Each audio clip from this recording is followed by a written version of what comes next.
Welcome back, listeners, to Lost and Searching. Today, we're chatting to Dami Hastrup. Dami is the co-founder and CEO of a VC-backed seed-stage tech startup called MOONHUB and is a speaker. What is your purpose in life? How do you know? Join us today as we get really real about some of the hard lessons that we're going to go through on the journey of trying to uncover the answer to that question.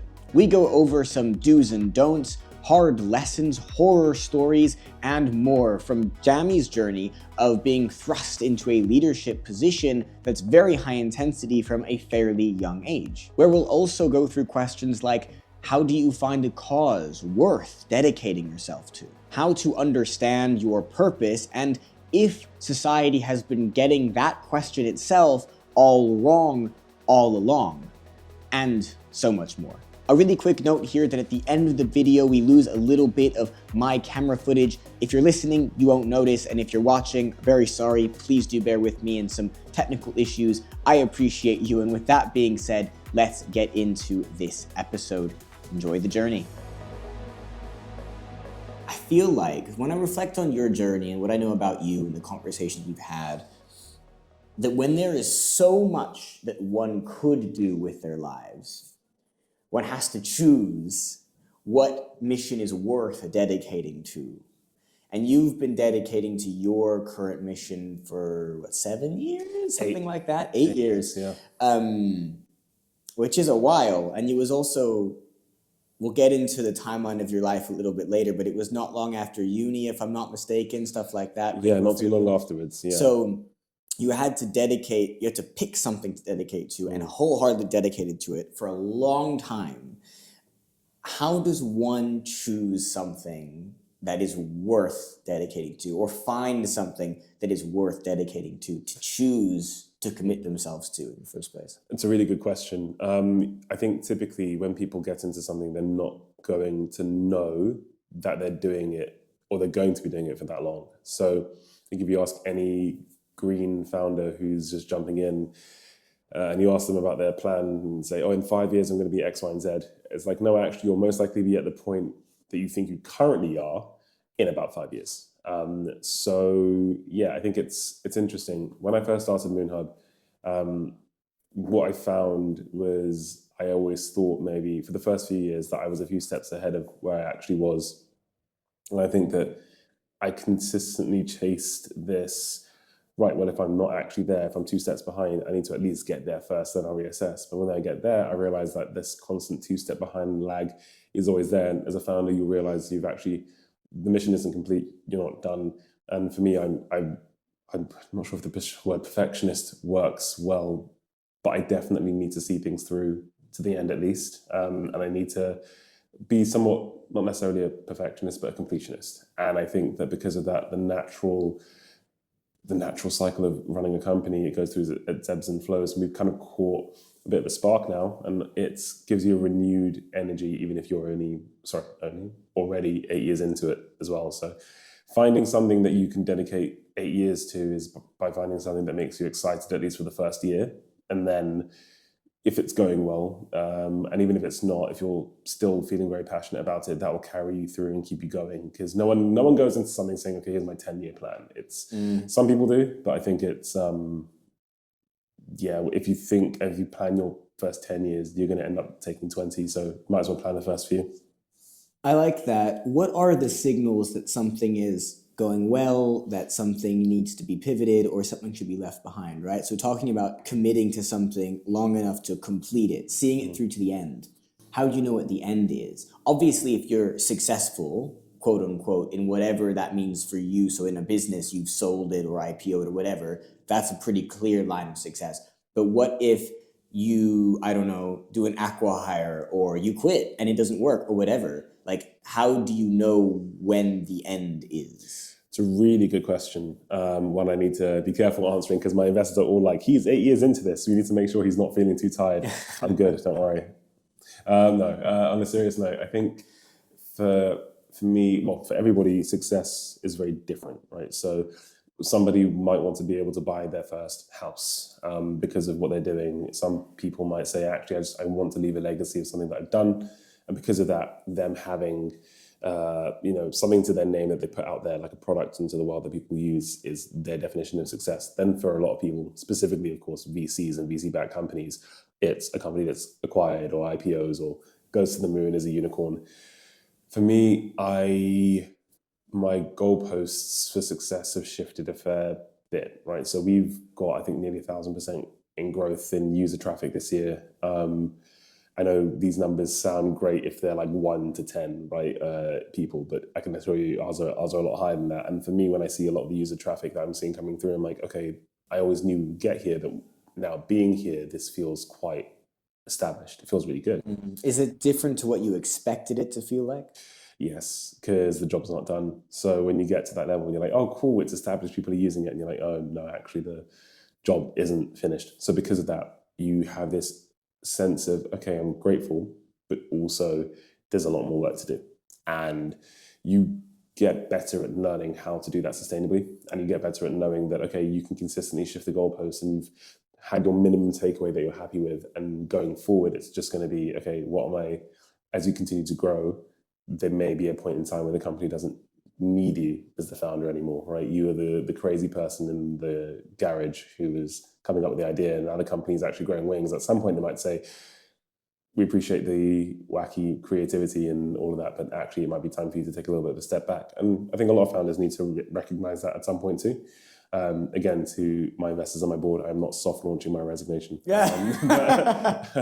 No, I'm joking. But no, it's definitely been interesting. I've achieved things that will stay with me for life, and I'm really grateful. Communities along the way, being a Google-backed founder, being kind of sort of in parts backed by Meta, being somebody who's VC-backed, and also being somebody who's been able to push a product to thousands and thousands of people, for me, are all achievements that no one can take away. And as I grow, whatever next phase of life that looks like, yeah, that will stay with me. So I'm happy with that. And onwards and upwards, hopefully. To the moon, you could say. To the moon. The bad puns are coming. Don't. We're just getting started. Yeah, just exactly. What is your story? I said we kind of look at the timeline of your life, and I do this with a lot of our guests. It's like, what is the timeline of Dami's life that made Dami Dami? It's a really good question. Timeline of my life. So hi, I'm Dami. I was born into a council estate in North London, Holloway, just opposite the Holloway Women's Prison, which is shut down now. Born to my two parents who moved here in the 90s, I think, or 80s, I'm not sure, 80s. I am British born and raised, parents are Nigerian born and raised as well. And throughout life, I've always had a very inquisitive mind. So my parents would tell me whenever I'd go to school, on my report cards, it was always Dami asks a lot of questions, and not necessarily in a good way either in terms of feedback.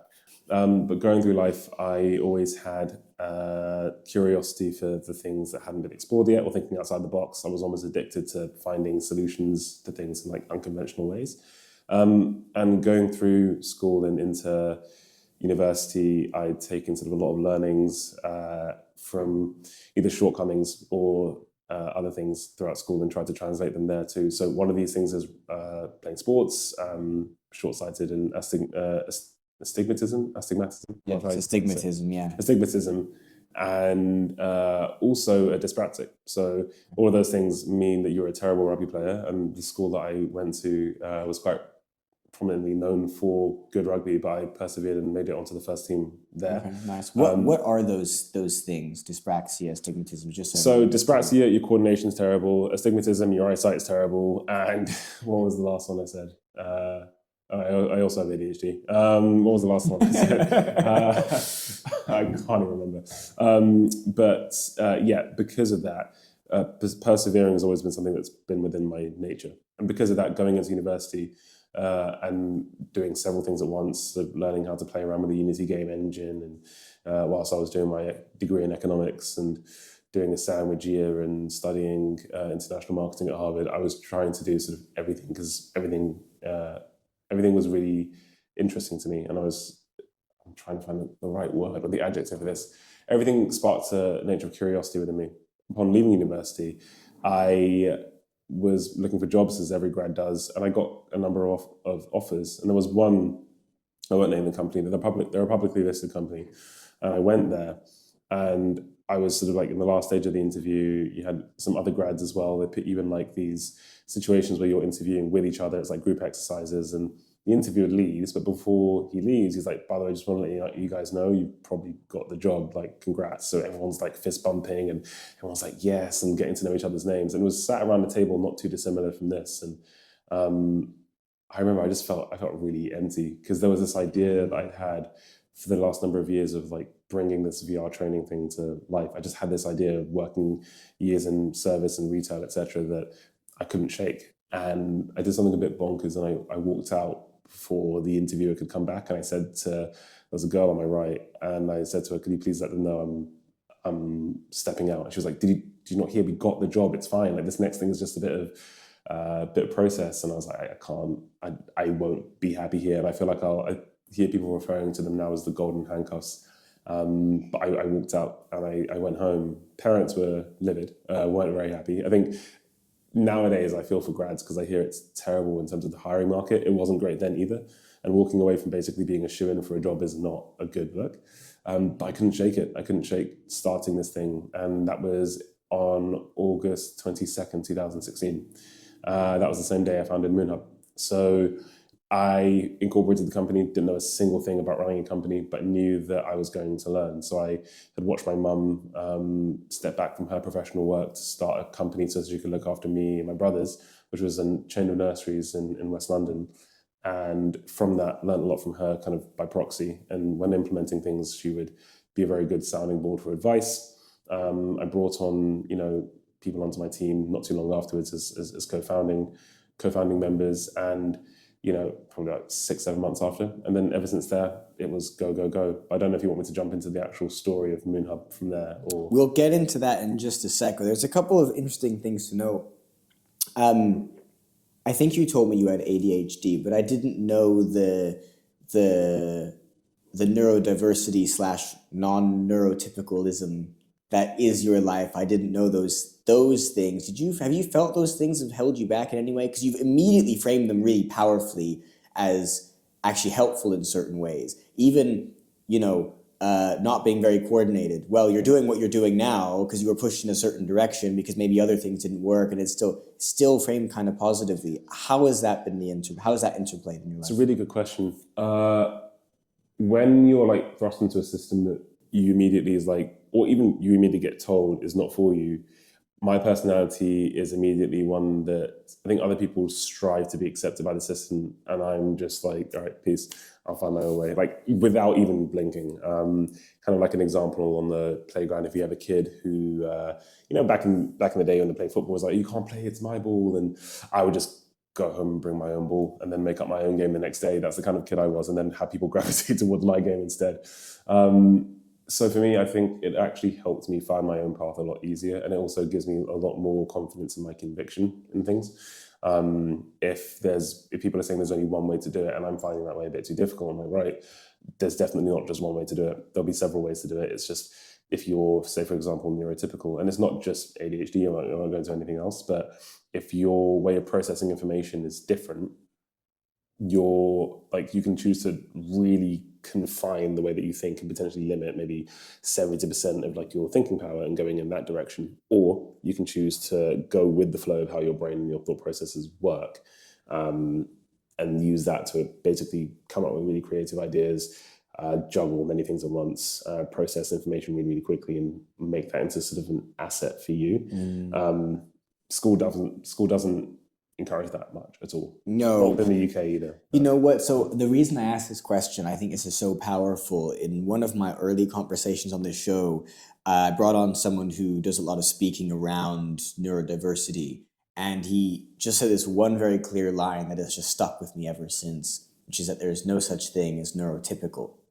Everyone's brain operates however that brain needs to operate and learns to operate in the patterns and the neural pathways that it needs. Yeah. So there's no such thing as typical. There is only a diversity of brains. The reason we have what we call typical is what you just said, is someone told us the way it should work. Yeah.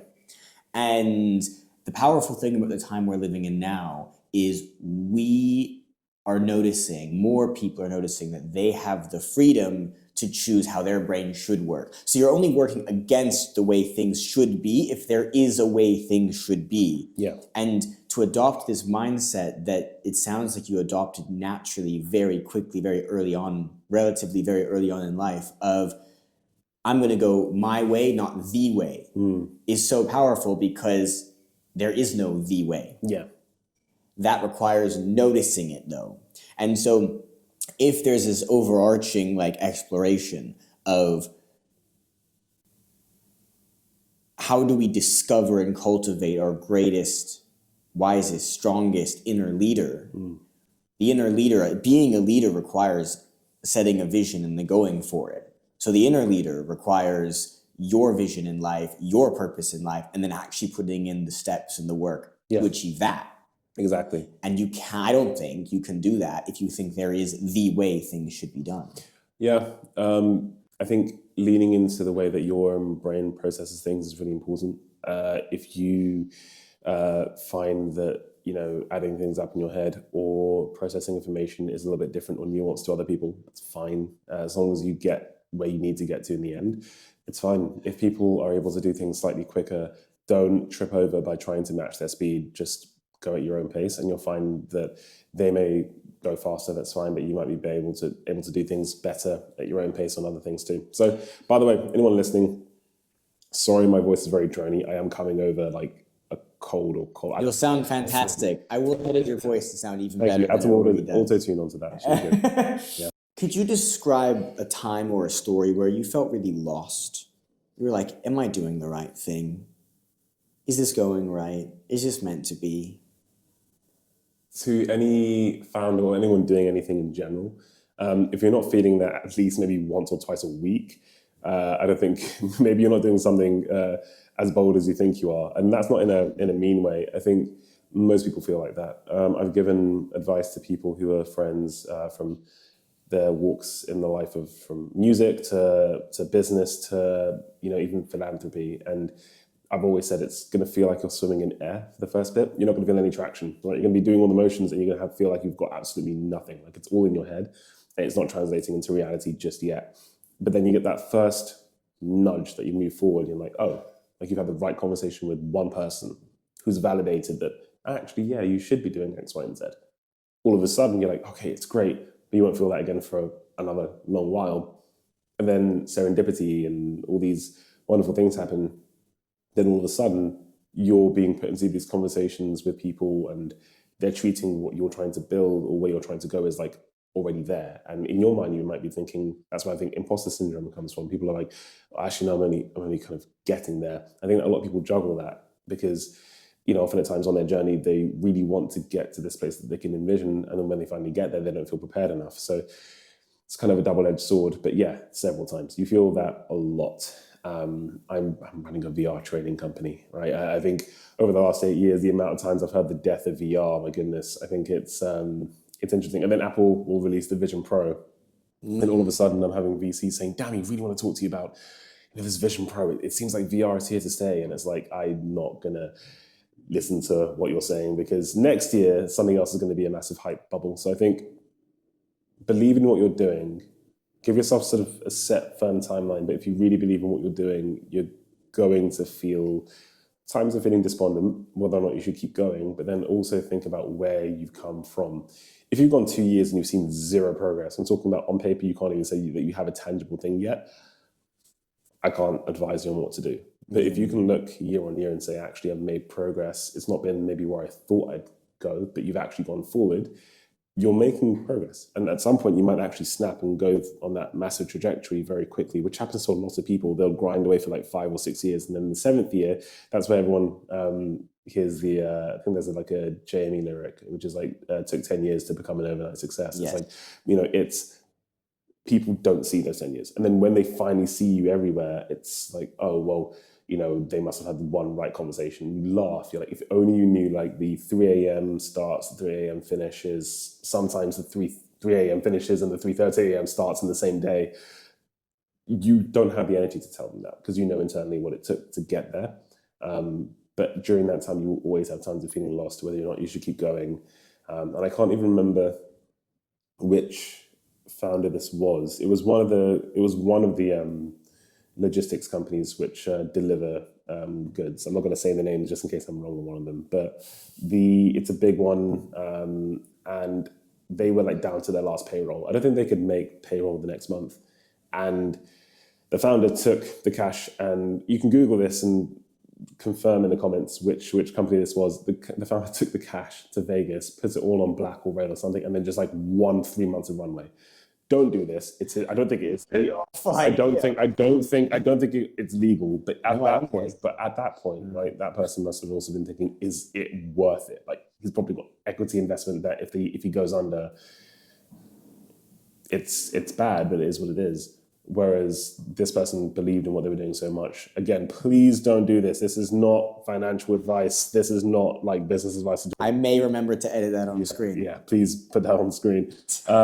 But it really depends. And some people, when they're really like down here, I call it the valley of despair, they can either choose to stay there, or the way I like to think of it is, okay, if you're going to go out, try at least go out here so that you have fond memories and you're not stuck here. Because at least if you're up here and you choose to like call it quits, you're not stuck down here in this rut and without a vehicle to pull you out, right? If you stop here and decide to try and apply for jobs and stuff, and you're going to start applying from down here mentally, you don't want to do that. So I always feel like if I'm in a valley, I might as well like push forward to try and get back to the top of the hill and then see how I feel. And then make the bigger decisions. Yes. I've got a whole bunch of rules for my life, and one of them is don't make important decisions in an unhelpful state. Yes. If your state of mind is already got you on the back foot, everything else is a trickle-down effect from there. If I am so confident that everything is going terribly and I decide, should I sell my house and quit my job and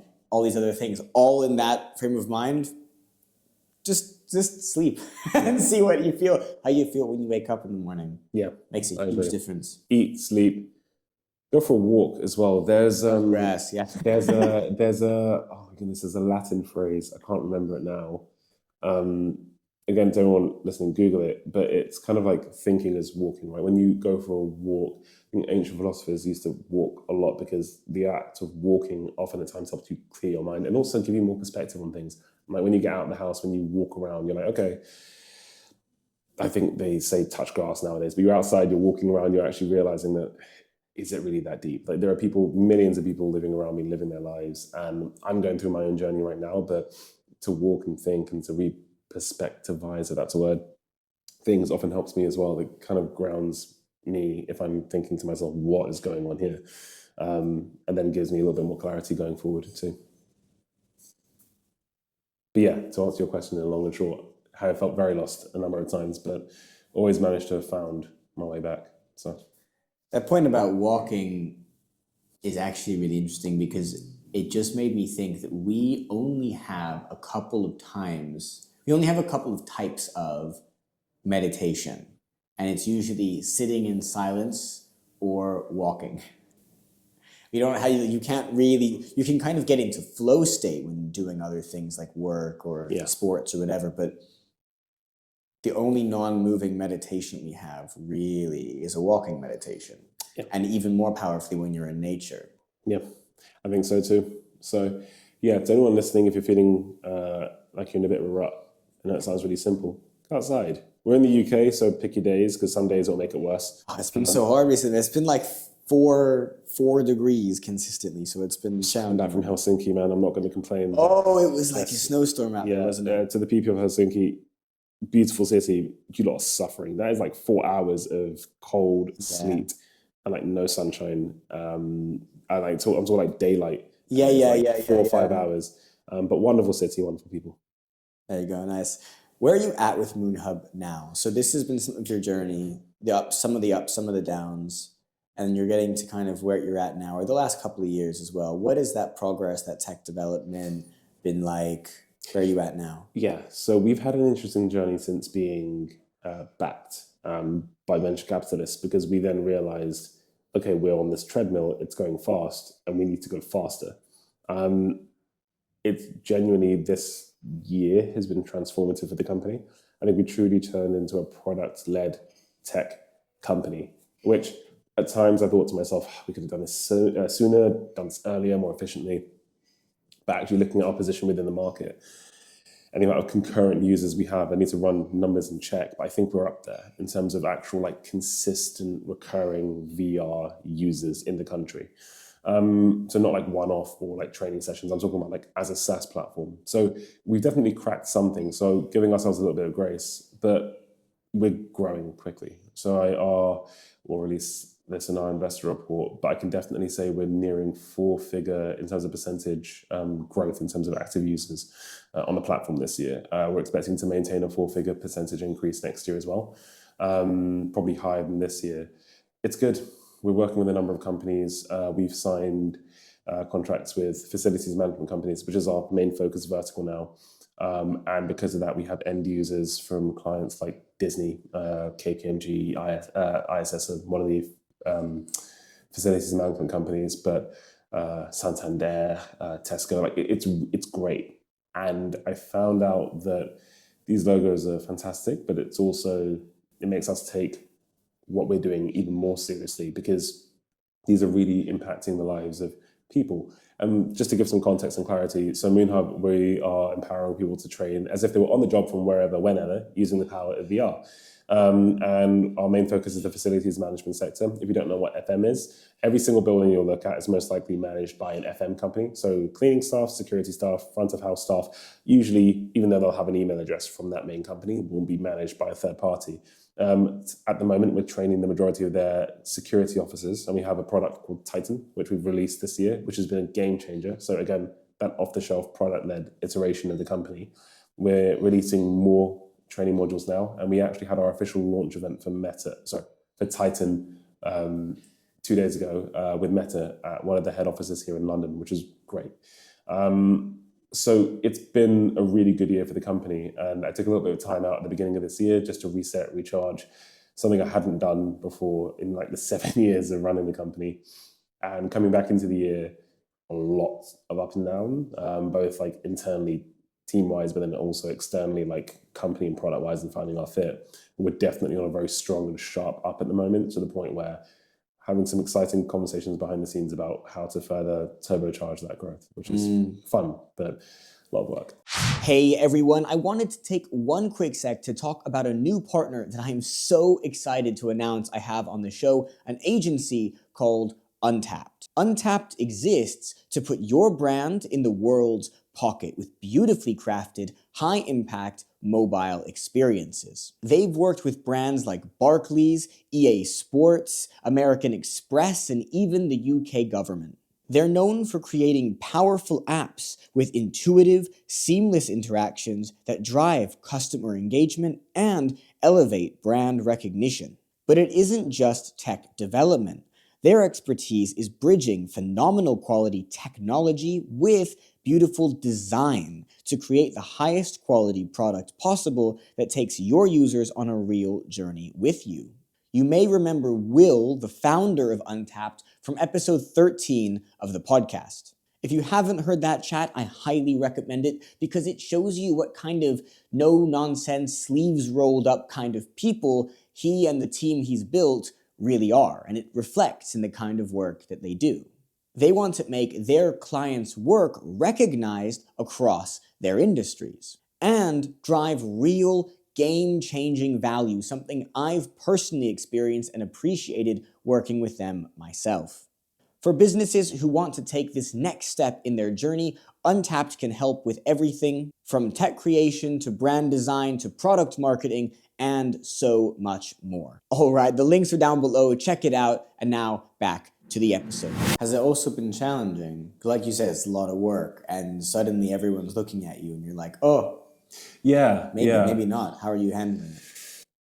Yeah, it's interesting because I saw, on the topic of Meta, Mark Zuckerberg posted something maybe a few months back. It was really solid advice. You're never as bad as they say you are when you're down, and you're never as good as they say you are when you're up. It was the other way around. But anyway, Yeah. I think he led it with, you're never as good as they say you are when you're up, and you're never as bad as they say you are when you're down. So when people are like, oh, MOONHUB's doing amazing, I'm like, yeah, we're doing okay. And then when people are like, oh, like what's going on here and there, it's like, yeah, things are going okay. Because business does that, right? And people often at times, if they check in here, they're like, oh my gosh, what's happening? And then the next month they're like, oh wait, you're over here. I think just continue, as long as the overall trajectory is up, because you're going to wave, right? You're going to oscillate as you continue to go upwards. As long as the overall trend is up, try and minimize the variance in those oscillations. But as you trend upwards, that's the number one priority. How am I feeling with more and more people? It's weird. I'm by no means, I used to consider myself quite like a niche, but going to expos and stuff and having people saying, you're Dami, and I'm like, yeah, we met somewhere. But I'll say that, oh no, we met here, and they're like, we've never met, bro. I know you from what you do, and I'm like, oh, cool. And it's great. It's humbling to an extent, because by no means am I somebody who I think is notable. Yeah, you've got niche micro fame. I'm not sure I'd use the word fame. It's a very nano fame, maybe even taking like the influencer words. And if you post things on LinkedIn and someone who you don't know as a result comes and says hi to you because they feel like they know you, even if it's a little bit, that is micro fame or nano fame. Yeah, it is definitely very interesting. And I remember the first time, this is a few years ago now, but I was invited to speak. I lecture now sometimes at like a university here and there. And I remember I got approached, and I'm actually teaching another course. It's more like on applied entrepreneurship, but within the immersive world. When they first approached me, they're like, Dami, we're looking at like industry experts. I was like, okay, cool. Like, who can I connect you with? They're like, no, you. And I thought about it, and I think at that point I was in the industry for about 6 years and growing and VC backed. So I'm like, oh yeah, if I was to look at what criteria there is, I'm like, okay, and it's a fairly new technology. So okay, that's quite interesting, and I do appreciate that. And it's an adjustment, but I don't let it affect how I think. One of my mentors, a friend of mine as well, but also investor, Miles Jacobson, I'm the studio director behind Sports Interactive, the Football Manager game series. Just said one of the biggest advice pieces he can say is don't believe your own hype at all. If they say, oh, you're doing amazing, like, yeah, we're doing okay, doing all right. Because at some point we're not going to be, and then we'll be doing well again. Right? Yeah. It's just, if you let that get to you too much, when it starts to do this, I've seen founders panic because they're like, oh, people have this opinion of me, and I'm like, you need to just rein it in, focus on your team, focus on what you're doing, yes, and everything else will come. And if people are like, you're doing amazing, like, kind of let it, like, say thank you, be grateful, but then also kind of let it wash over you a little bit, so it doesn't, like, because that can also put a lot of pressure and expectation on you as well. And, it starts as gratitude and enjoying the recognition, and very quickly escalates into an egoic attachment to a concept of who you are. Yeah. What I have achieved, what people have said about me, that is now who I am, and I have to hold on to it. Yeah. And it becomes this like gratuitous, ugly version of the truth. Yeah. Because it can turn 180 and rear its head. I almost imagine it a bit like a multi-headed monster. You don't know like which head it is, kind of. Yeah. You don't know which head is which. Imagine you had no idea which head is. Actually, Cerberus is good because it's got 3 heads. So this is why I love this saying.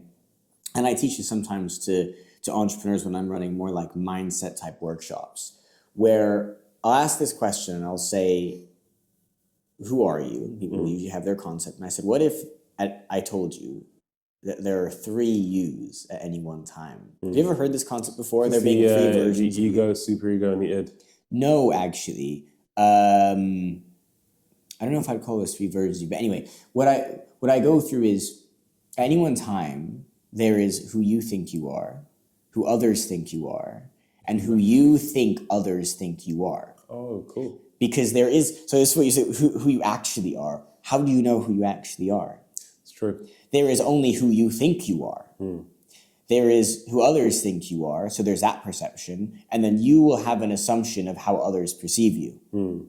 And all 3 of those things can exist. How can you objectively measure which one is the truth or is the closest to the truth? Maybe some amalgamation of the 3, and like maybe that's the goal, but really what this is outlining is don't be so attached to who you think you are, because there's a good chance someone else thinks otherwise. But also, don't care too much about how others think you are, because you can't know, because you're filtering it through what you think they think. And so it just becomes this big mess. And I wonder if the antidote to that messing you up is to just stay down to earth by asking yourself the right questions, or by having this perspective you've outlined of, no, it's going okay. And So one of my closest friends, so it's a really good point. One of my closest friends was really funny. This was like, I think just post-pandemic, or no, pre-pandemic, just before we went into it. It was 2020. So I've been running for about 4 years at this point. It's pre-funding, but we had the Evening Standard pieces, the Progress 1000 power list, like all this stuff. So things were starting to tick up. We'd appeared on like BBC, etc., and like we were starting to get like lots of traction. And this childhood friend of mine, at that point, we'd known each other for about 15 years now, close to 20. And I remember we were having like drinks at his place, a lot of us, and he was like, Dami, so what do you actually do? And I loved it. I laughed because it was, for me, that friendship was like, doesn't really care, right? And not in a bad way, but it's more, I know that the reason why these people are friends with me is because of who they think I am outside of anything that I'm doing professionally. Yes. In fact, I think the thought of all of us, whenever we think about like us at work, we laugh because it's like, who's taking you seriously at your job? But like, because we've known each other since we were like 11 years old, right? So for us, it's when I think of like one of my friends, like on a client call or whatever, I'm like, okay, we're doing really well at our job, but it's also kind of like, if we were to look at each other, it's still like childish, like this guy presenting. Who are you again? Like, trying to be all professional, all this stuff. But so those kind of things also help you keep very grounded as well, because they remind you of who they like began to love as a friend and like grow up with as a friend. And when you start hearing people describing you or talking to you about being X, Y, and Z, yeah, that's great in my professional life. But if you can almost see professional you and personal you as different, and professional you is maybe like an add-on to you, but not part of your core being, I think that's really important. My friends have a similar running joke where they're like, we don't know what you do. And then at a party or something, a bunch of people just get together, especially if there's new people or people that we don't know, and they'll just stalk my LinkedIn and they're like, no, we still don't get it. It's like, would you? And it's just is the way it is. Like, you are doing non-typical stuff, and it's really nice to know that there are some people that just don't care about that, because what you do is not who you are. We can fall into the trap of making it who we are. I've seen it firsthand. What are the biggest traps you see others falling into? Because if you're doing some lecturing and you also help out a lot in the ecosystem, you mentor other founders, things like that, what are the traps you see people falling into? That's a really good question. A lot. The biggest, most prominent, most common ones. So the most common traps I see people falling into are, I'd say first and foremost, not understanding what getting on the VC train means. They think that, okay, we have funding, okay, now we can figure out. I was like, no, you are now meant to grow. And that's not going to be a linear line, but you need to figure it out fast. I think another thing is making sure that all their legals and their policies are in place. You're a company. Good faith and goodwill lasts until the zeros in the bank account go from, or the figures in the bank account go from 6 to 7. Once you hit 7 in the bank account, people change. Again, not going to encroach on legalities too much on what I can and can't say, but people change. And you have to make sure that things are watertight, because you can not predict sometimes the unfathomable things people will do. And it's a company. So you need to make sure that the company is protected, because it will become bigger than you. And all of a sudden you'll have the livelihoods of people, multiple people on the line who are paying their mortgages, who are sending their kids to school, who are looking at buying their first place, who are supporting their parents. You have to make sure that you're protecting them as much as you're protecting yourself.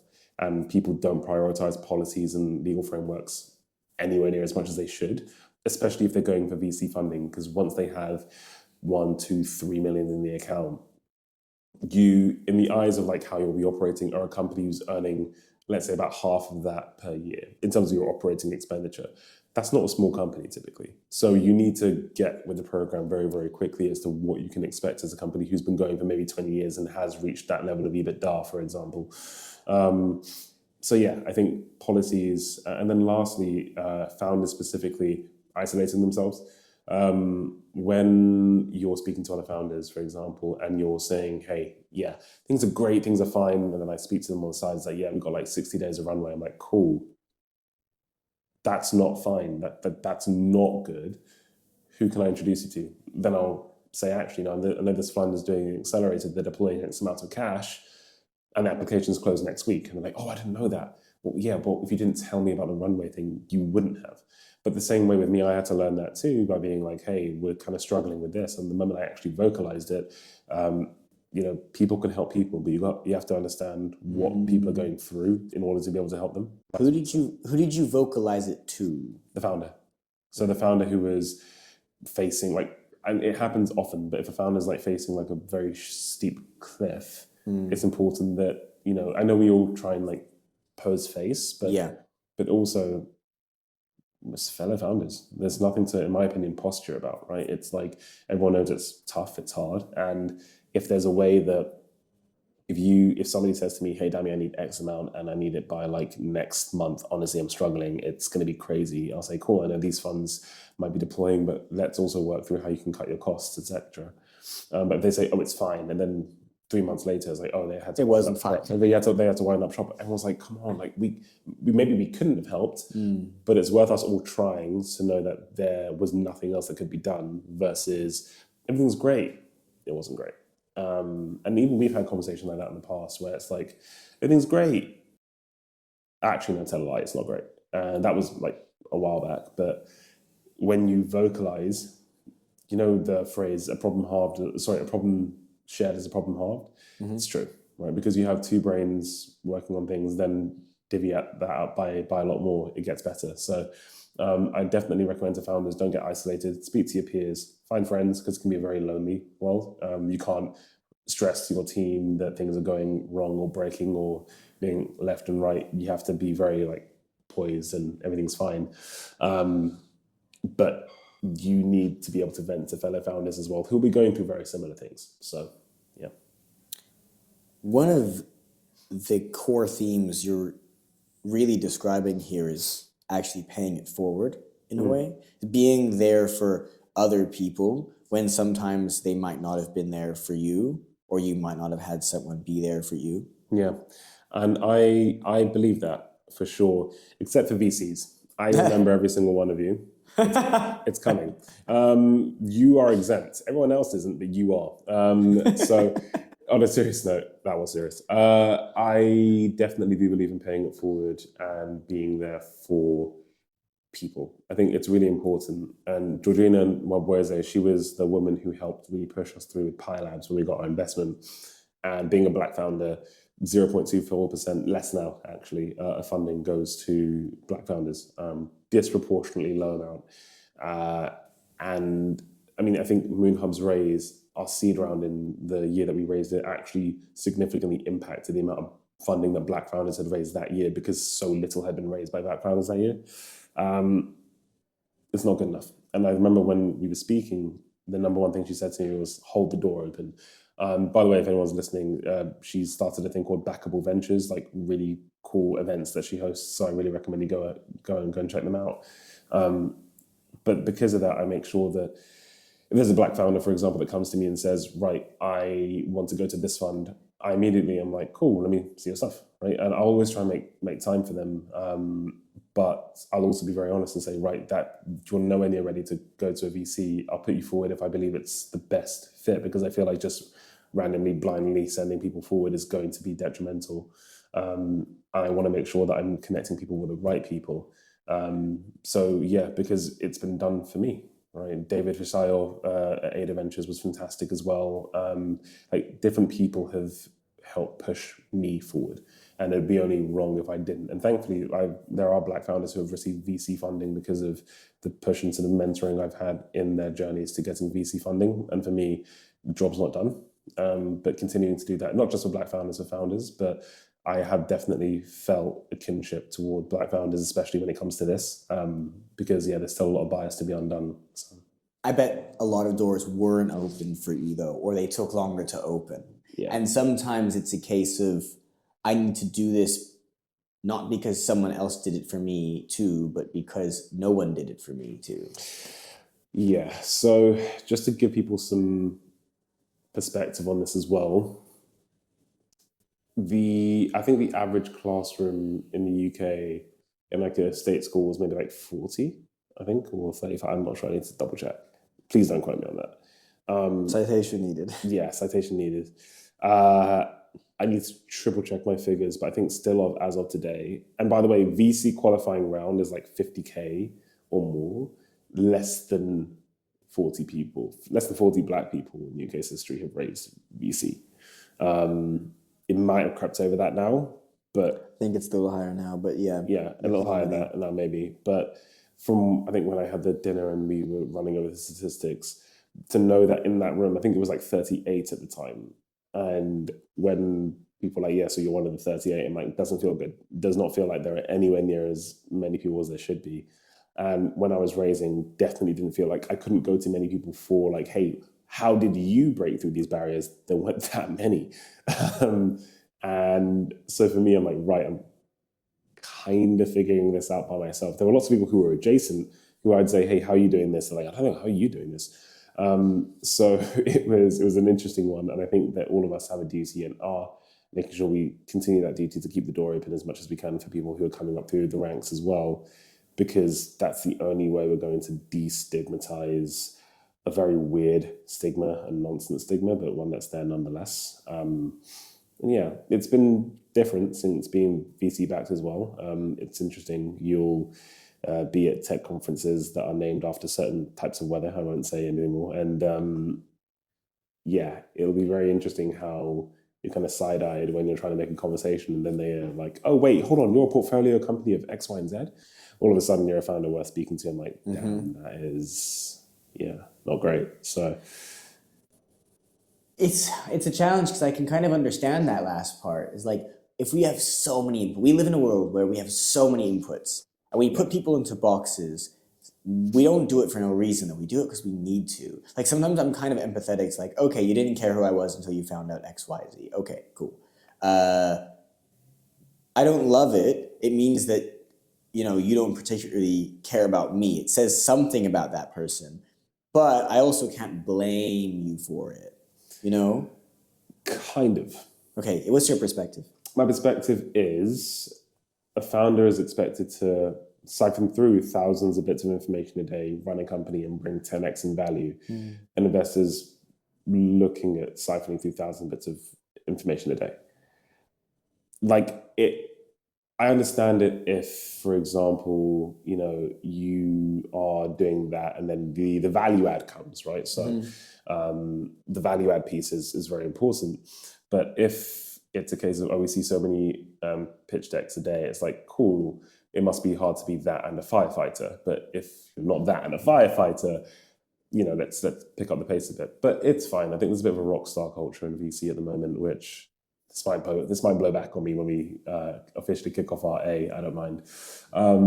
But I think there definitely needs to be a little bit more of an openness. And I'm seeing it happen in certain places. But I'm also hearing it happen because of VCs who have behaved badly, who want to get in on a deal. And the founder's like, absolutely not. You didn't know that female co-founder of mine was a co-founder and how you treated her was X, Y, and Z. None of the VCs that I know personally, by the way, but I've heard this story adjacent. Yes. Yeah.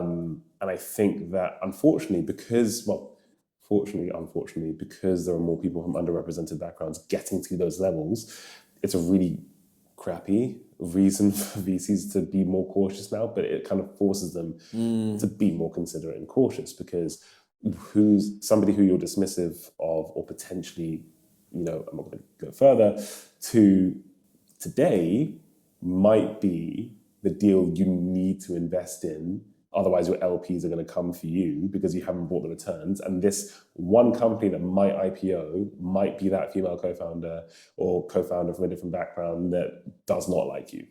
And I think that the more that shift starts to be felt, the more this playing field will equalize a little bit. It's happening, so.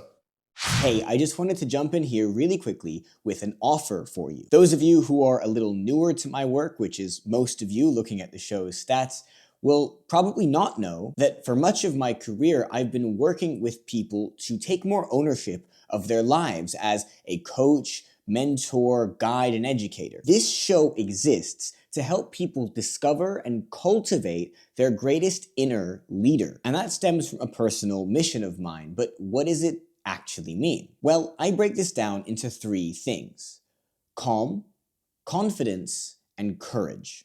We could all do with a little bit more, at least a little bit more, of all 3 of those things in our lives. But how do we make it happen? Well, that depends on us, on our temperament and our context, and so much more. So I've developed a free tool to help us understand 3 of the biggest things that I've noticed hold us back from those really powerful states to be in: restlessness, reactivity, and resistance. What I help folks do is move from that place into that place of calm, courage, and confidence instead. So you can use the link below to check that out. It's totally free, super simple, quick, and easy to use so that you can get just a little bit of clarity in that regard. And I created it just for this show because I noticed how important it was to overcome exactly those challenges. That's what the show is trying to help you do after all, so why not make it easy for you? So with all that being said, I really appreciate you. Hope you find that useful, and let's get back into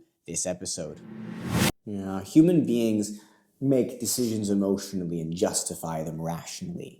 And I tend to think about this when I hear about the biases that exist in anywhere, but working so much around founders, and a lot of my recent career was working with underrepresented founders. And I think about these biases, and I think VCs or other people in positions of power, or even where there's a power dynamic, they might not really be in positions of power, but there's a power dynamic.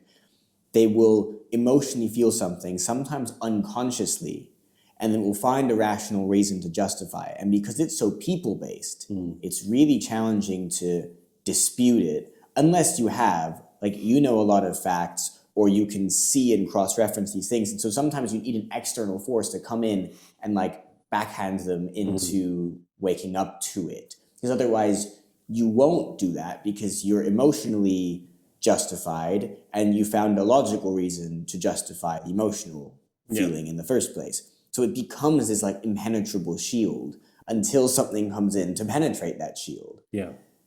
And this to me is kind of the nature of humanity. It's it's the curse side to some of our greatest strengths. It's the downside to the things that have made us able to adapt and survive.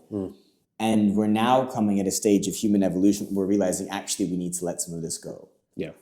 To do that, you need to recognize it. And I think we all need to recognize our own biases. It isn't you're very familiar with the VC aspect. I wonder if there are also personal aspects or aspects you see in people, generally speaking, outside of VC, outside of maybe even startups, outside of work, what biases you notice people tend to have, period, in life that tend to hold them back from being the greatest self-leader they could be. I think the UK has a very interesting culture of why rather than why not. So I think that there's a really weird, interesting shift that's happening at the moment where, you're a British success story when it works, but until then, you're going to get hammered until you get there. Then everyone's like, hey, look at this fantastic success story. But you're seeing more and more founders of, whether it's a big fintech company, not going to be specific or whatever, saying, no, this place is terrible for culturally to build this company. And then it's quickly we mean this amazing British tech company, and then they say the exact same thing. And I want the culture to start remembering and learning that, it's okay to try, and it's okay for it to not work out. It doesn't make you a mug. In fact, if anything, if you try and people from the sidelines are saying, boo, that sucks, they're losers. They are the definition of a loser. There'll be people watching. This is loser behavior, and I think people need to start forgetting what people think and what they care. Because say, heaven forbid, things blow up tomorrow, you'll still have achieved more than most of them will do in a lifetime, even if it's making that one enterprise sale or rubbing shoulders with the CEO of this massive company that they themselves, if they were in that corporate job, would spend years, decades even kissing ass to maybe have a coffee with at one point, right? You have to look at it differently. And you have to see it as, I want to do this. I don't necessarily care about the inferred look of trying something and failing, I have tried.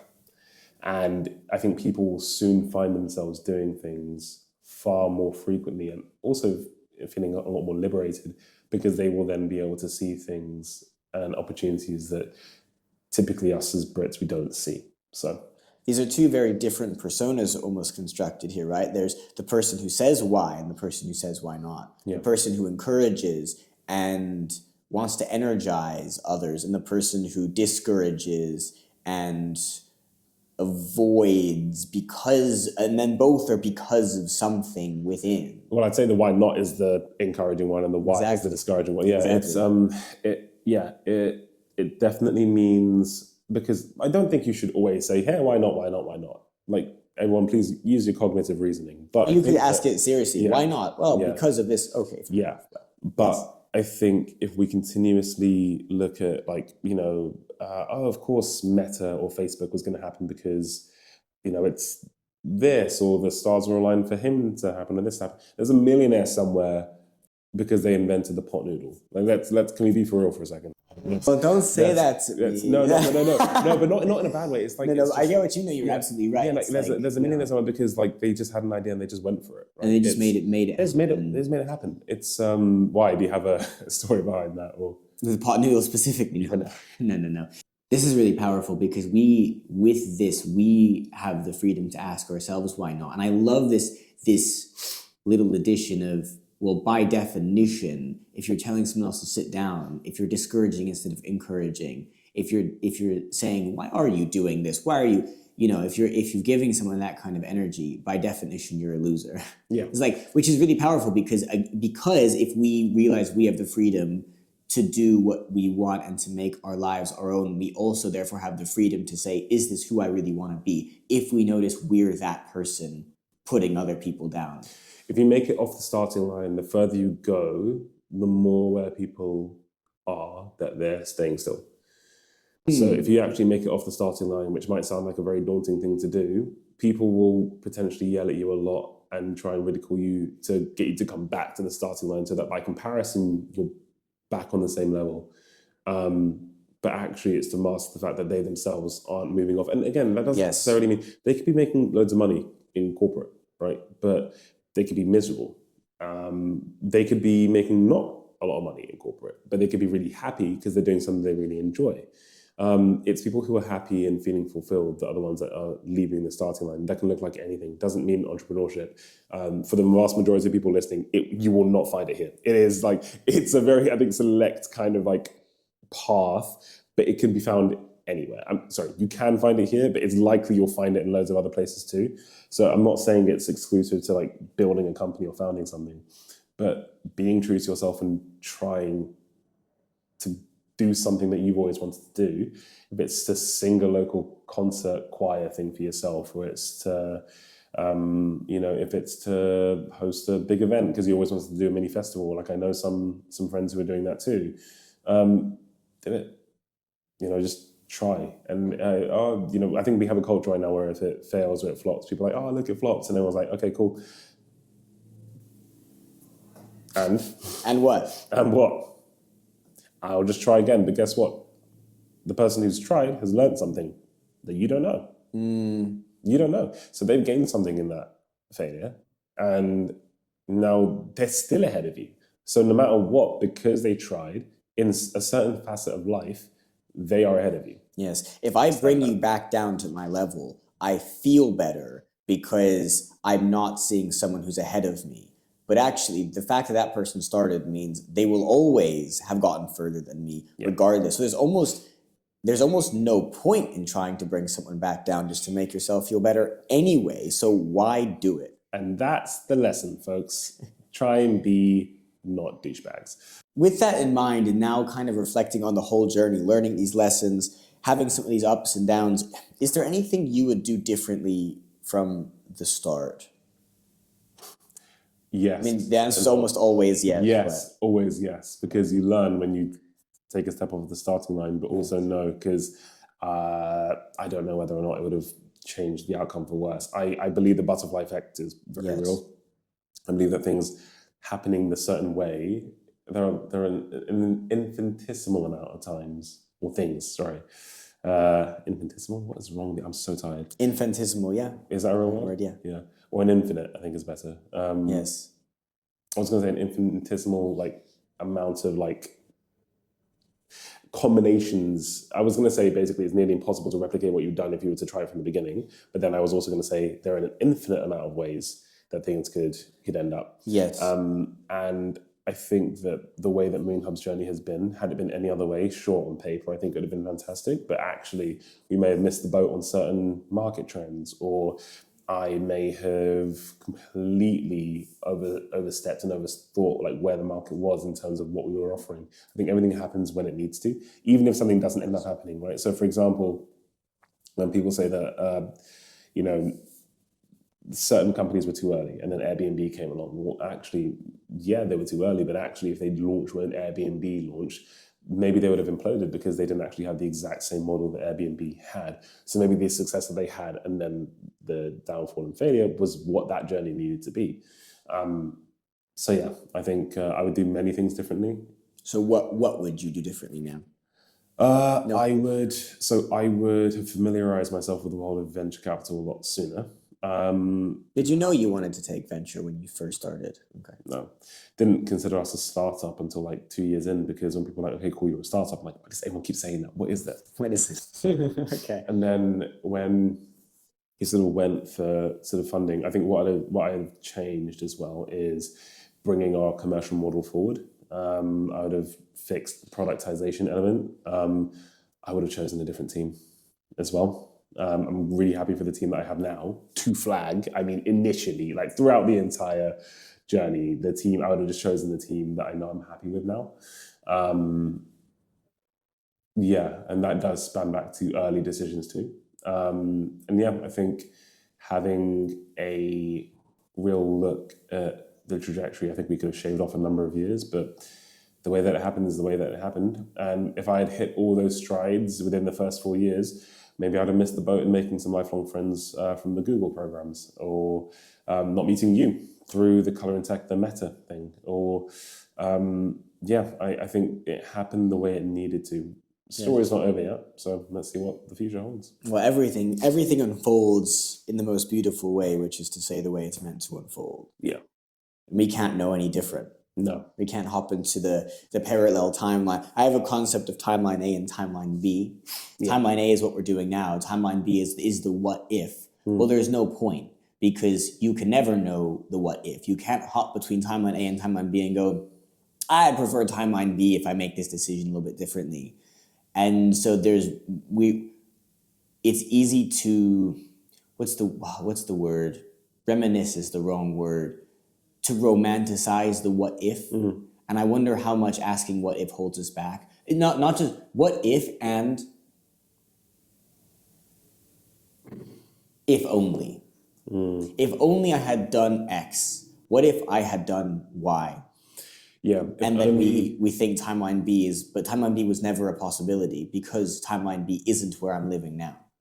If only is one that I think is quite easy to tackle as well, is because think of how many unexpected problems have cropped up in between now and whenever that potential, like let's say, unfortunate event happened.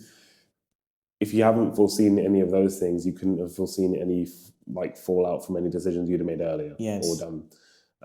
So I think, yeah, the if only thing can be dangerous, and so can the what if too. Who do you aspire to be?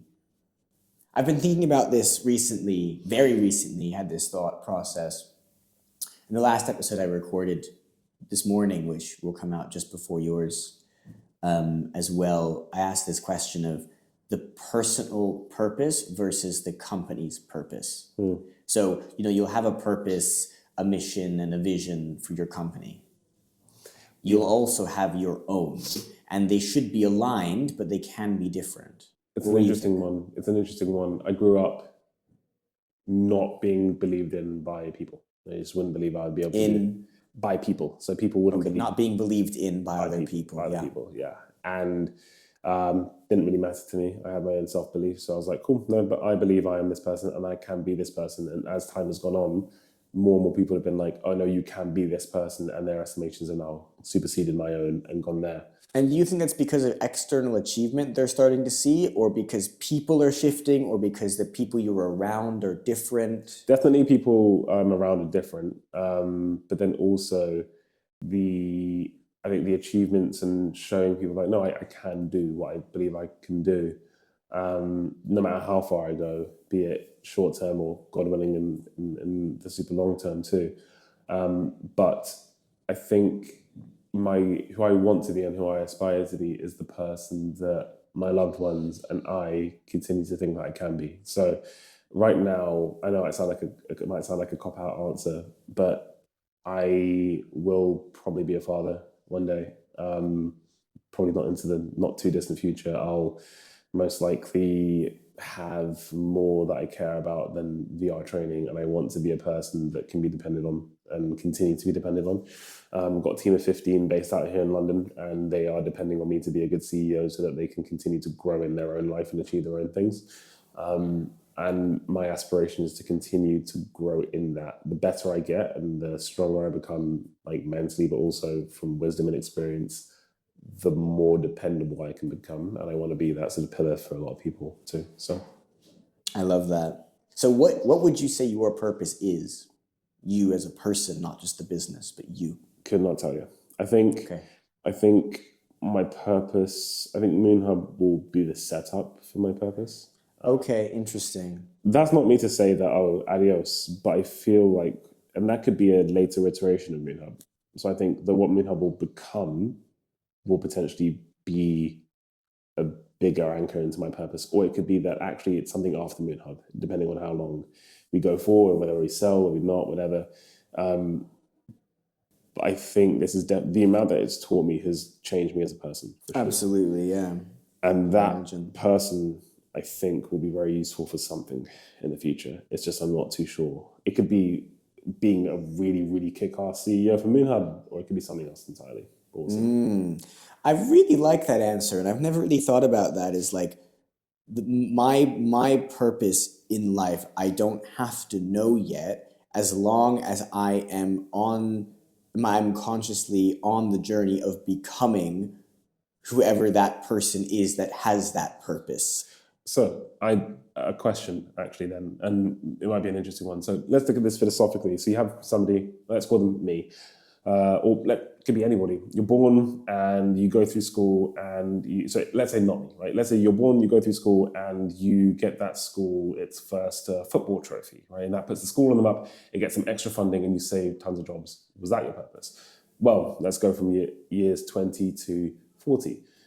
Build a company, it's super successful, you sell it for millions, and then you can retire and you can like speak about how you did it and everything. Cool. Was that your purpose? Between 40 and 60, you go into philanthropic work and you build charities, you help people, you save like thousands, maybe even like really good millions of lives. Was that your purpose? Between the ages of 60 and 80, let's say you croak at 80, you have a granddaughter and you really teach her and inspire her to be really inquisitive. Let's say she has a bit more of a STEM mind and she wants to go into engineering and she smashes glass ceilings to the point where, I don't know, she's the future leader of the country long after you passed. And she's become like, let's say, one of the first female leaders to really pioneer progression for women's rights and lots of different facets. Was your purpose in life to be a fantastic grandfather or grandparent to her, to inspire her to change the world in some sense? Like, at what point was your purpose, right? Which part of that was your purpose, or did you have several purposes in life, and you managed to fulfill a lot of them, if not all of them?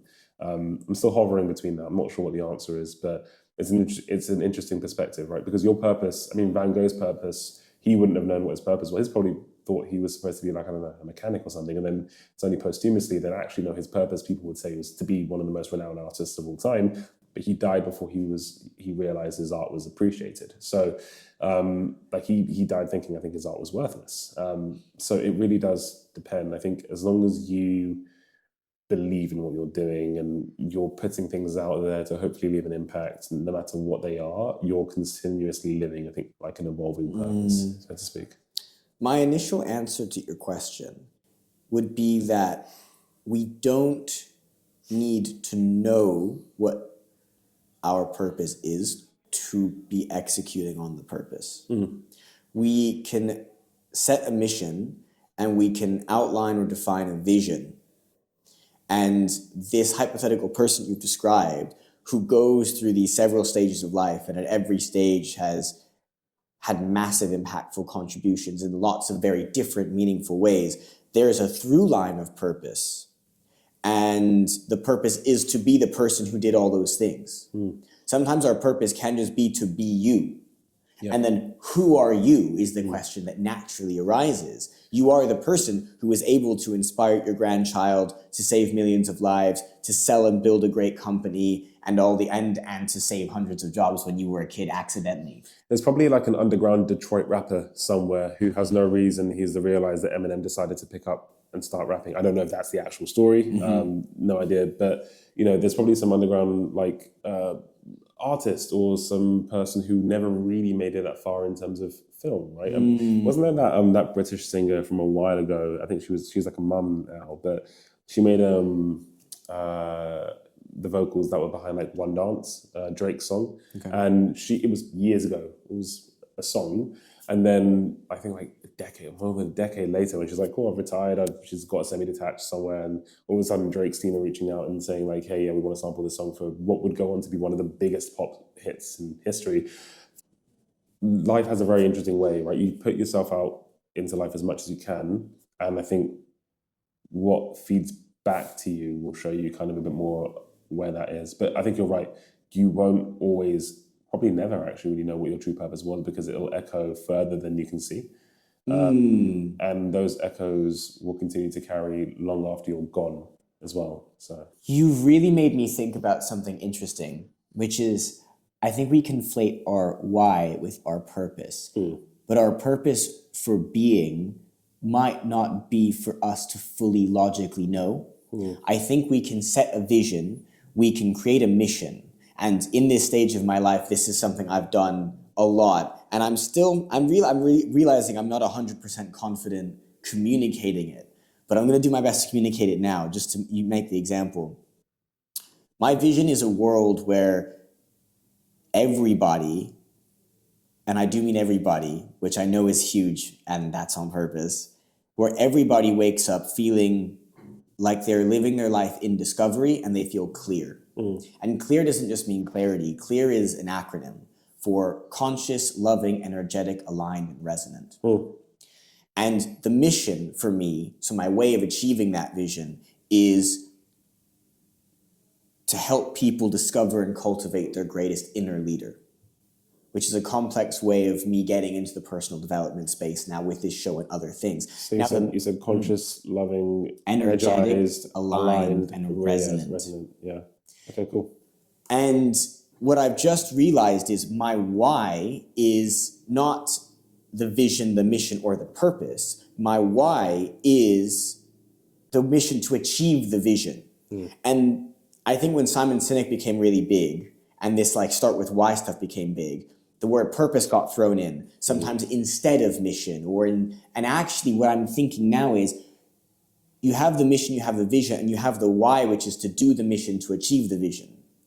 And the purpose isn't one of those things or conflating these things, it is just being you, the best, most conscious, most loving, energetic, aligned, and resonant you can be, the strongest, wisest, happiest leader of your own life you can be. The inner leader really coming forward and just being that person. Your purpose is to just be that person, whether it is to achieve that mission so that that vision gets achieved, whether it's within your time or not, or it is to do all these little things that you never could have known. It is just on you to just be the best you can be and allow the world to just give as much value by being that person and allow the world to take that value and do whatever it needs to do with that. I agree. Yeah, I think every single person on this planet is unique. And I think that a lot of people conform to one sort of state of culture, being what they think they should be doing, what they think they should be posting, or what have you. And I think it's a big shame, because when people join MOONHUB and they're saying okay, why, should I be more this, should I be more that? I like to think now anyway, definitely now, we're more cautious when it comes to hiring, and therefore we take the personality into account very strongly. So we hire people because of who they are, because that specific individuality brings a unique dynamic component that, yes, somebody can be the same X, Y, and Z skill set wise, but actually that person themselves are very unique. I think you're right, putting yourself into the world and letting that sort of echo and resonate will bring about, or not even bring about your purpose, just be the purpose itself. And then you won't, again, necessarily see the reason or how you played a role in the ever-evolving chain of chaos, but you will have played a role. And I think that's really important. This has energized me so much. I think this has unlocked something in my brain, because this, like, why are we here? This just becomes a confusing mess because all these words get thrown in, and actually to have this understanding that there's a clear throughput. The why is to achieve the mission I've set out for the vision I care about, and my purpose is to just be the best me I can be. You will have a picture. This is why I love this question of who do you aspire to be, because we can develop a picture of who our best self is. Like our wisest self, who in 10 years time from now knows that it's all okay. Well, how does that person walk? How do they talk? What do they say? What do they do? And I've developed this for myself, and I think it's really powerful to develop this for yourself, for all of us, so that we have this us we want to be, we can aspire to. Yeah. And it's almost freeing, and it's definitely really exciting to me personally to go, that is my purpose, to just be that person and aim to achieve that mission while being that person. But I'd also say to anyone listening as well, be careful when aspiring to be somebody that you aren't currently, because I think every single day that you're not that person, you will feel inadequate. I think you should aspire to be somebody who accepts who you are now, knowing that who you are now is going to build and enable who you are in the future. Yes. Who you become in the future is only enabled because you were who you were then, right? So you might be like, okay, cool, the Dami of today can do things that the Dami of 8 years ago could never have done, right? He didn't have the knowledge. But the Dami of 8 years ago was smart enough and good at what he did enough to allow me to exist today. So he was good enough. And 7 years ago, I was good enough. 6 years, 5 years, 4 years, I was who I needed to be there and then. And it's like a relay race, right? The Dami here today is going to be good enough to enable or help the Dami of next year when next year's challenges come, which they always will. Heaven forbid, but one day if I have a child and that child is something happens, God forbid, right? I need to be like, all these years of resilience training, etc., will allow me to hopefully be there to be someone. And it could be just like something like common cold or a flu or something, but to help make them feel reassured. Or it could be something far more serious, God forbid, with family members, etc., etc.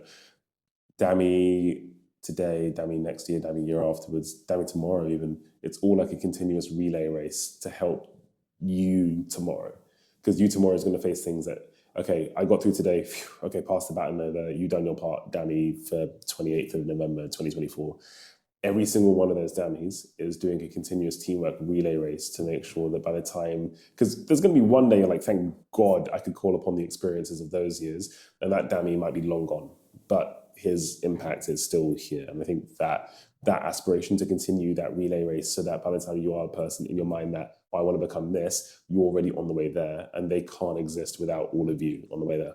I love that. I think that's a really beautiful addition. I appreciate that, because let's not forget where we started, and like you said, butterfly effect, right? As we start to wrap up the conversation, there's one more question I want to ask, which is very different to anything we've talked about today so far, which is more about understanding the tech landscape and what that says for our future, right? You're building a VR company, so you're on the cutting edge of VR.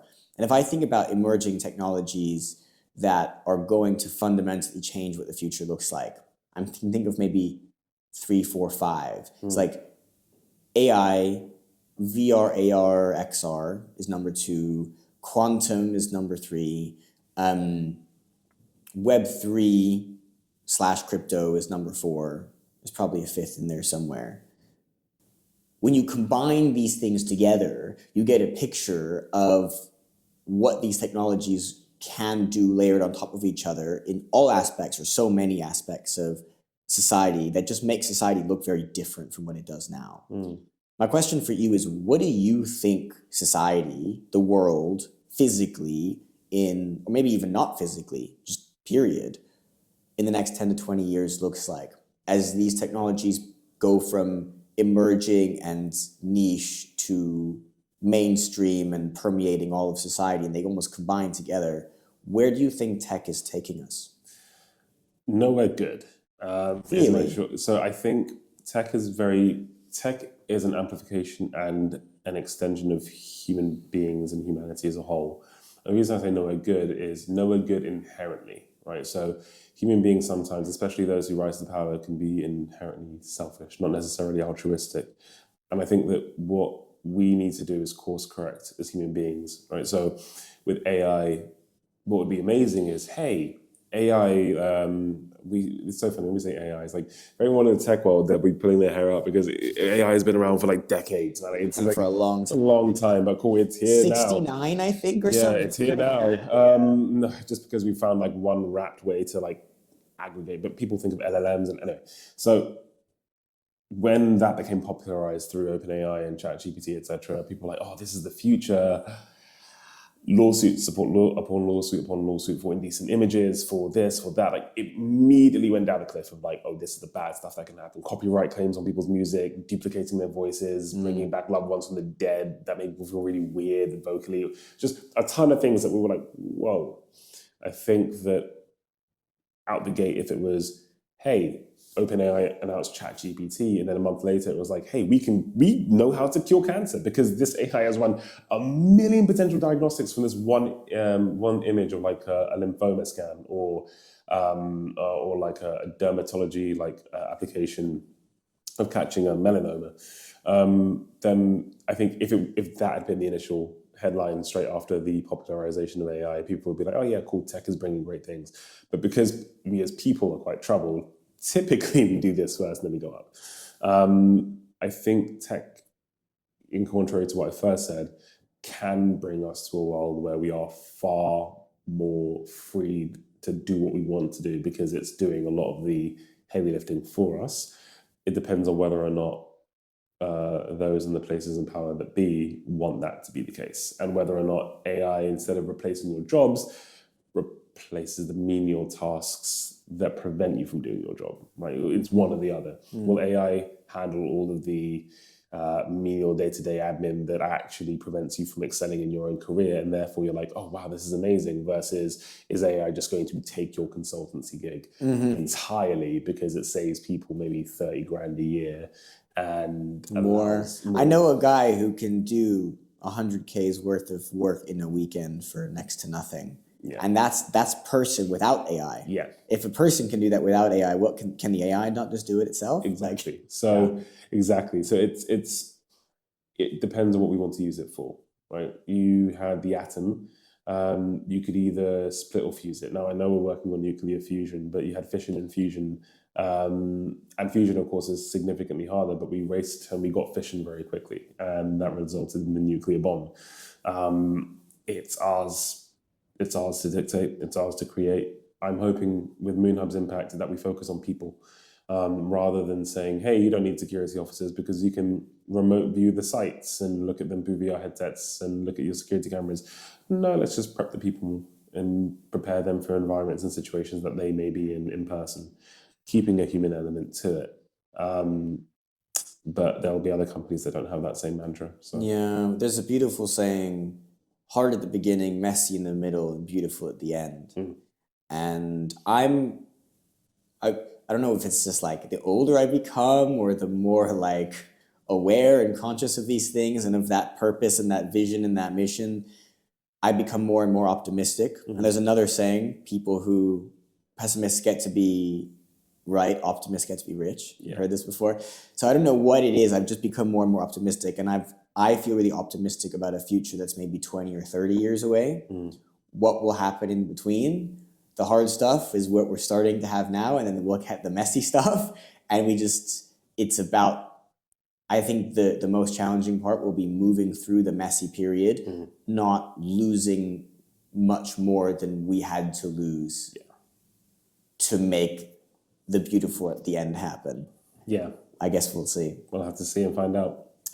Dami, I really love this conversation. This has been so energizing, and I really appreciate it. As we wrap up, I have a closing question I'd like to ask everyone. Sure. And this conversation has, I think, been more about life than business, but it's very much a personal life question, a very deep question at that. So I'm preparing you ahead of time a little bit. The question I ask everyone, I'd love to know, The show is called Lost and Searching. And I'd love to know, what is the biggest question in life that you personally are still searching for the answer to? That's a really good question.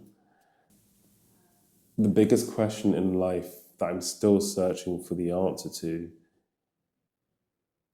that's a really good question. I've never been asked something like that before. Nothing immediately springs to mind. I'd say historically it would have been, am I where I'm supposed to be? I think going forward, it's, am I going where I need to go? And I know that earlier I said, look, it might seem like, do you ever feel like if you're lost, or you're going in the right direction, etc.? I think as a founder, you're always going to feel that, right? Am I going in the right direction? Do I need to course correct?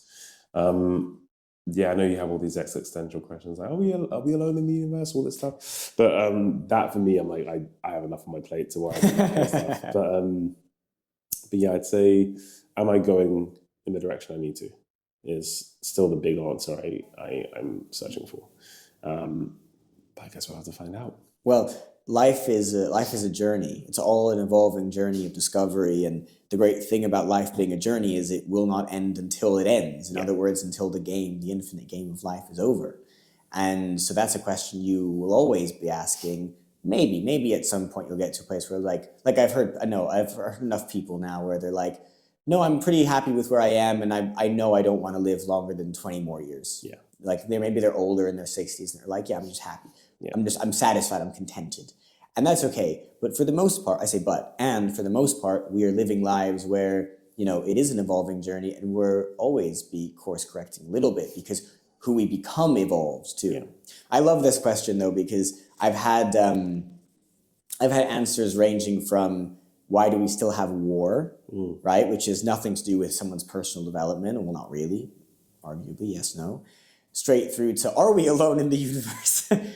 Through to what you've just said, and lots of stuff in between. So, I think it really highlights that as many answers as we start to have to other questions that used to make us feel lost, there's always more questions and more answers to more questions in the journey of life. I'd say if I was to rephrase my answer a little bit then, on a more like broader spectrum, it is, what is it going to take for all of us to realize that we all want the same thing, right? We want progression, safety, sense of purpose, unity, food, water, shelter, love, community, etc., and happiness, right? Bar the 0.0, what you can, control variables. You can never say 100%, but I know people say there's one that unites us and divides us, but actually I think as a fundamental human being, everybody wants the same thing.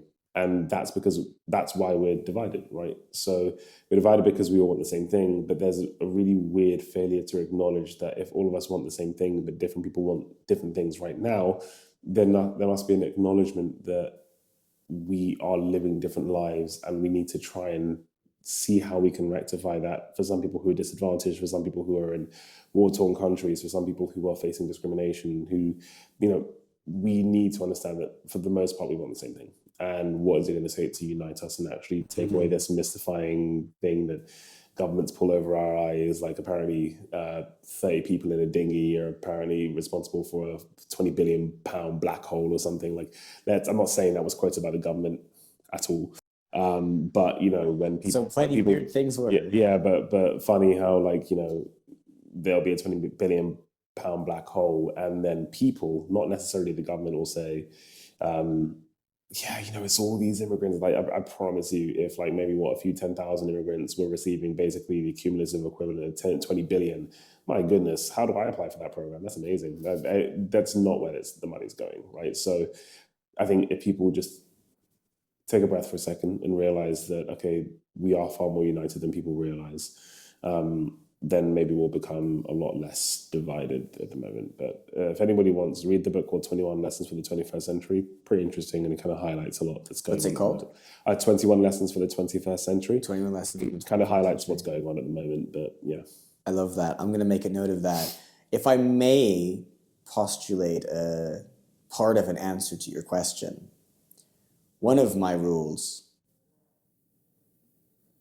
I think it's rule 32, is do not be ultimately swayed by illusions. Hmm.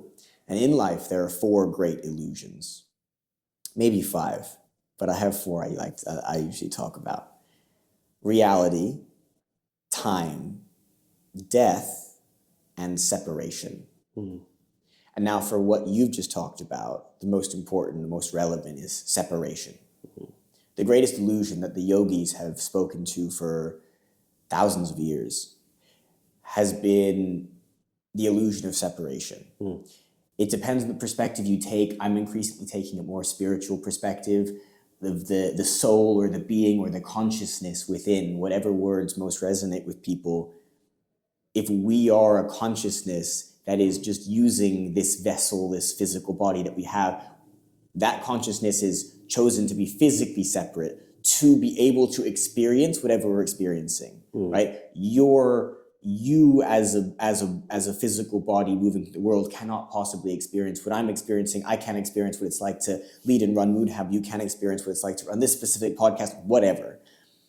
Our consciousness is going through, and so we appear as separate for the sake of our consciousness experiencing whatever we're going to experience in the next 80, 100 years, whatever, however long we're alive. But fundamentally, that consciousness, the being that we are, the soul that we have, again, whatever words resonate, are part of a greater oneness, a greater consciousness, a greater whole. And because we live our lives in these physical terms, we appear as separate, and so we make the assumption that we are separate. So there's it's the difference between using the tool and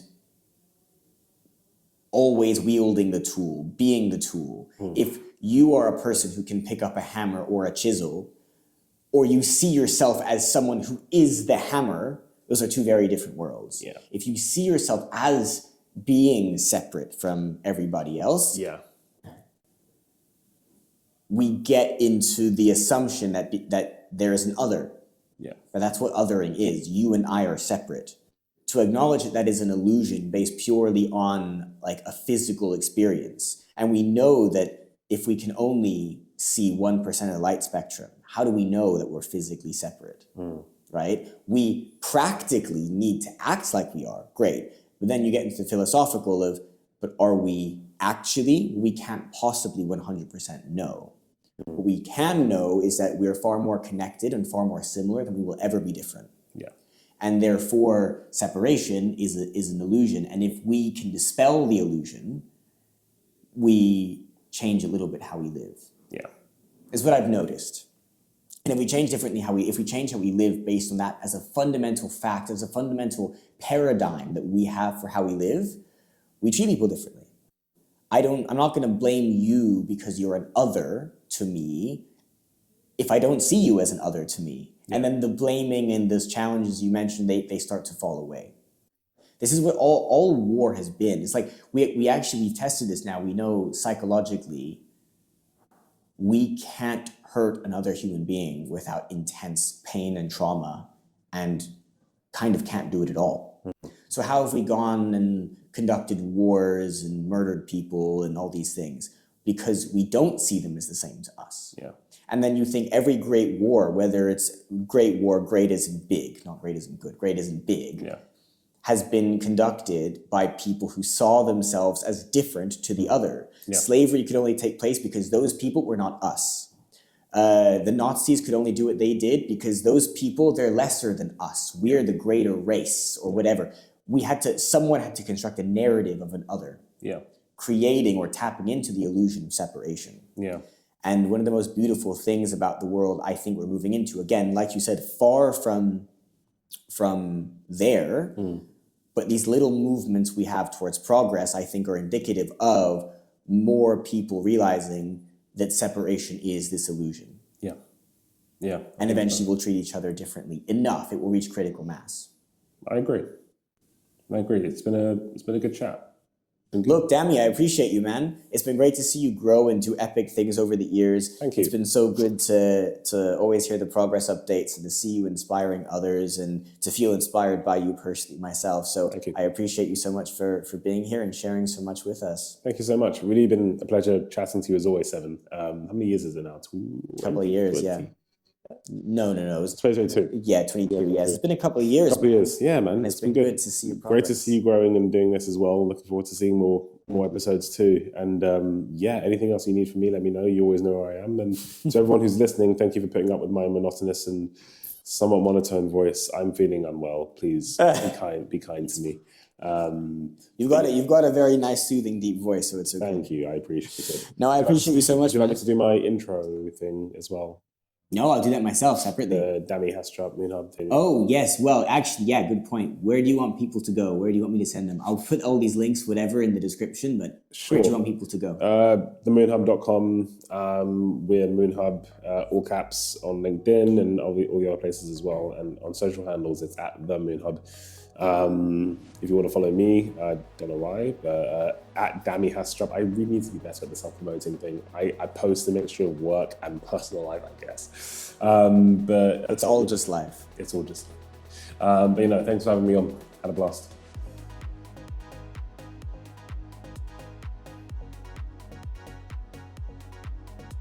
Alrighty, everyone. Thank you so much for joining us for this episode. I hope you found it valuable. We've reached a number of really important milestones on this show already. It's only been a couple of months, but I'm so grateful to those of you who not only subscribe, but also who listen this far along, who leave the comments on posts, or who give me really powerful, beautiful messages in response. It's been a humbling journey, and there is so much more to come. If there's something about this episode and the question that we answered, or any of the learnings that you took away that you want to make sure someone else you know understands themselves, then please do share this episode with them, along with your reflections, teaching other people something that you learned, passing the information on, or even just writing it down for yourself. All help you retain the answers to this, and any inspiration it gave you even more. That's the purpose of all this, is to give you as much positive, powerful, impactful results as possible on your journey to developing your own inner leader from so many different dimensions, not just the one we've talked about today. So thank you so much for being here, sending lots of love, and here's to your success.